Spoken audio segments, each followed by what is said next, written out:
was in the Peter Mark Laundry. Both Richard Keaveney and myself and my brother Frank wanted to start hairdressing, and we went to our fathers. And at that stage we were only 12, 13 years of age, and they wouldn't let us into working in the salon for obvious reasons. We probably couldn't even reach the sinks. So we were launched into the laundry on George Street, and we did that for 2 summers and 2 Christmases. And that was probably a huge introduction, not to the industry as such, but to work, meeting different people, and it was a completely different graft. And it was great to see that side of stuff. So we were allowed to do that for 2 years, and then at 15 then we started in the salons. And I started in Peter Mark, my farm shopping centre. And to go from a laundry, well, obviously school, and then into a laundry, and then to go into a salon, I mean, obviously they were worlds apart. The only reason why I got into hairdressing was because my dad was a hairdresser. Sometimes I wish he was a brain surgeon or an astronaut or something different, because you know and I know the graft that we put in every single day. But the only reason why both myself and Frank went into hairdressing was purely because our dad was a hairdresser. And he was as big an influence then as he is now. He still works with me in the background every single week. He's in this office once a week, and he's on the phone every other day. So I'd have to definitely give my dad a nod for that one, 100%.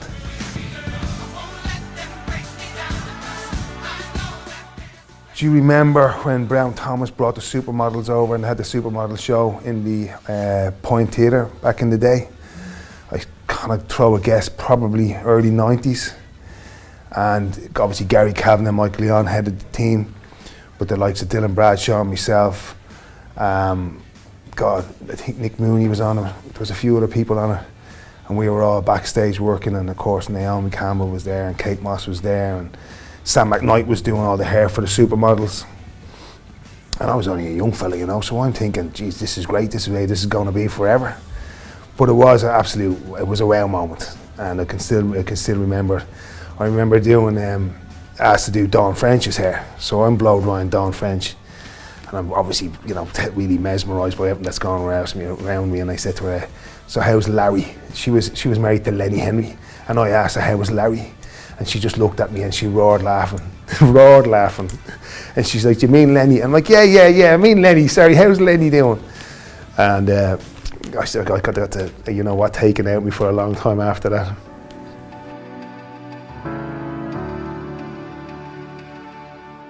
Gary Kavanagh took me under his wing. First of all, when I first went into hairdressing, I became a colourist very early on. Like a lot of guys, I wasn't necessarily very nimble with my hands, so I found it hard to do, you know, I couldn't perm hair, for example. Like, I nearly gave up hairdressing because I couldn't perm. I remember Dennis, who was teaching us one day, I absolutely lost the head, and I booted the trolley across the salon. And I walked out the door. I had to go home with my head in my hands to my dad and apologise, and I was like, I'm giving up, I can't be a hairdresser. And Gary Kavanagh took me under his wing. At that stage I was about 22, and I was put down in the training centre in Peter Mark for about a year, and he taught me how to cut hair, blow dry hair, style hair, and I was very lucky like that, and he took me under his wing. And even to this day I'm still kind of feeling I'm under Gary Kavanagh's wing.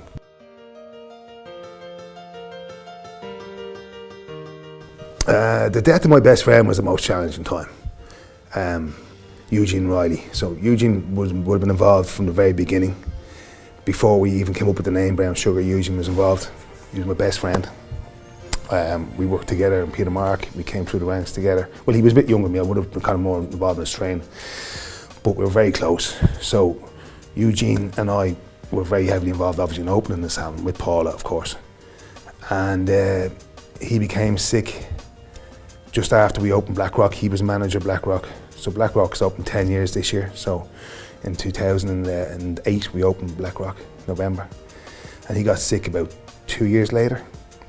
And about a year and a half later he passed away. So that would have been the most challenging time for sure.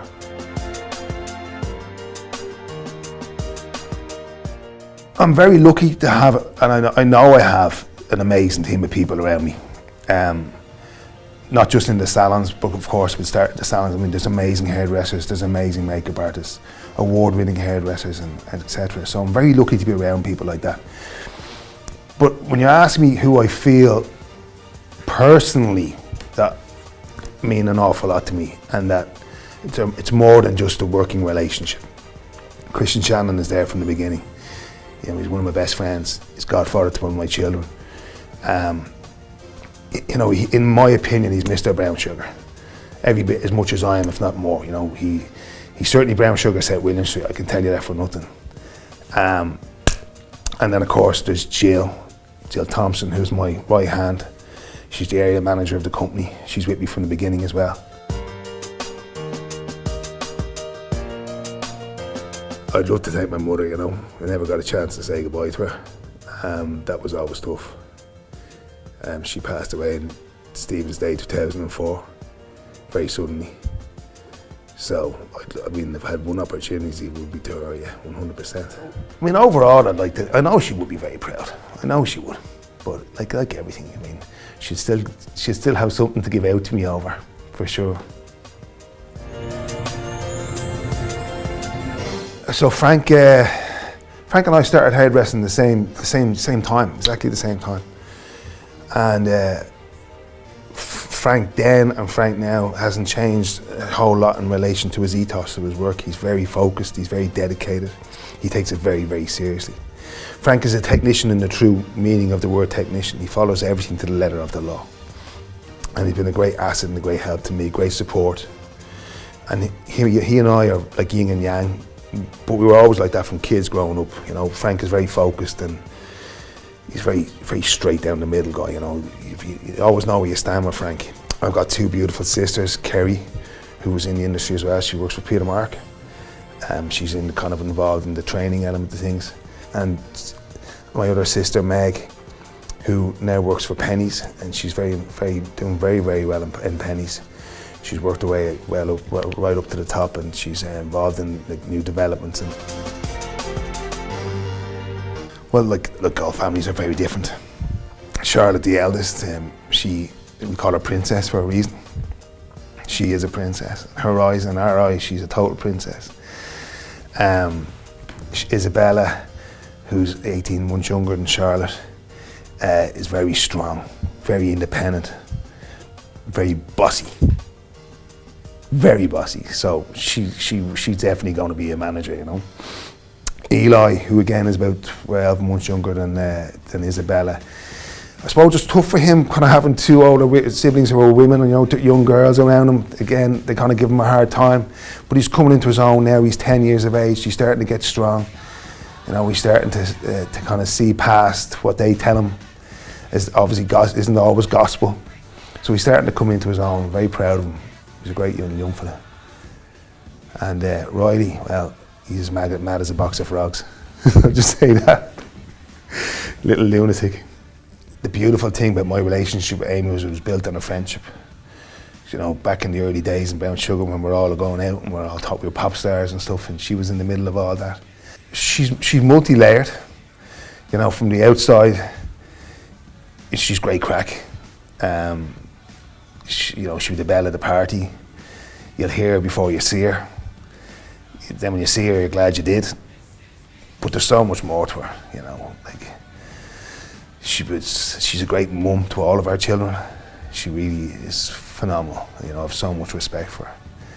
Then, with the challenges that we've had with Riley, she took on those fights in a way that I never could have. I would have given up, you know.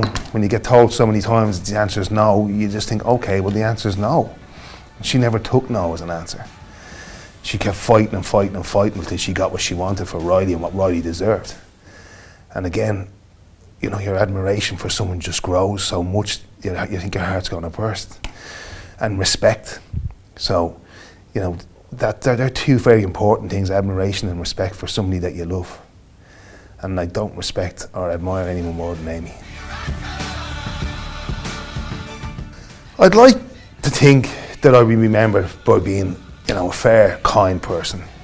I think my true morals, anyone who knows me would always say I'm kind. And I'm not being kind just by showering people with gifts, it's not about that. I'm kind with my time, kind with my thoughts, kind with my actions. And I'd like to think that's how I'm remembered, as being a kind person.